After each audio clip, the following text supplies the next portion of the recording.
All right, traders, I'm here. I want to take time to show you a trade I made on the EURCAD on the 4-hour time frame using the Ichimoku system. Okay, now as you'll see here, we had a TK cross, which is your Tenkan-sen and your Kijin-sen crossing over. It was a bearish cross, and it was within the cloud, so it was a normal strength cross, but it was bearish. Okay, your Tenkan-sen is this green line here, and your Kijin-sen is the blue line here, the darker blue line. I'm not going to get into the all the components right now like that, but I just wanted to let you know what that was. So there was a cross right here. It was a bullish cross, I mean a bearish cross, excuse me, and it was of normal strength because it was in the Kumo.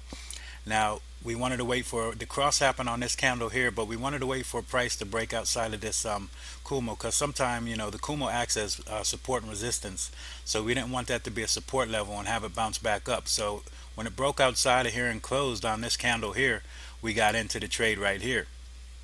Now our filter, our Chiku span right here, this pink line, dotted pink line, this let us know that this was a good trade, because you want your Chiku span to be below price if you're going short, because that's a bearish sign, and if you were going long, you would want it to be above the price realm, because that would show you that that's a bullish sign there. Okay, so we had that sign. All the signs were lined up, and we had this Kumo twist right here, which was a bearish sign also. Okay, so your Kumo future was bearish. Okay, so what we did, we got in a trade right here, and then we looked at this level right here, this support and resistance zone. I don't like to make just support and resistance lines. I usually like to make a zone, and this is the support and resistance zone. So this support zone right here, when price bounced on that zone there, I took my profit.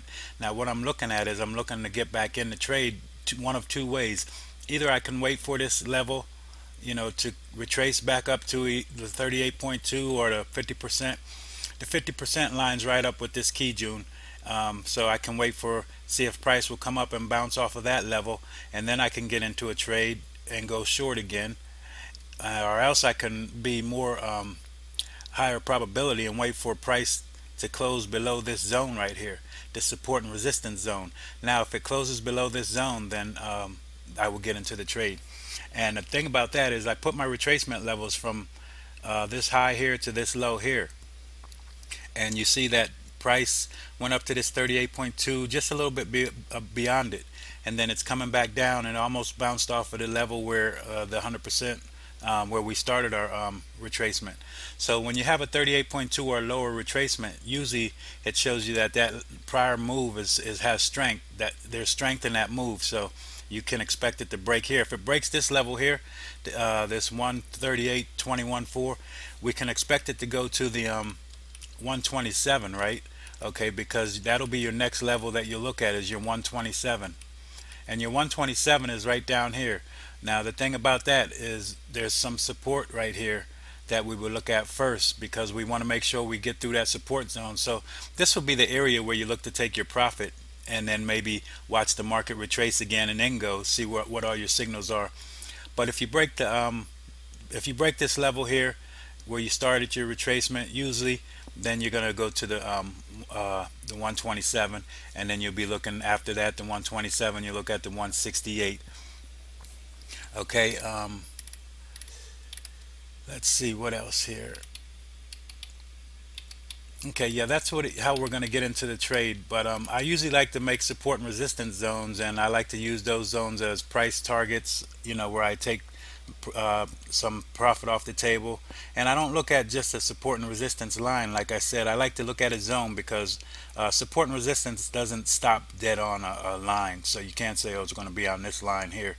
But you have a zone where you allow yourself to say, well, it'll be between this area.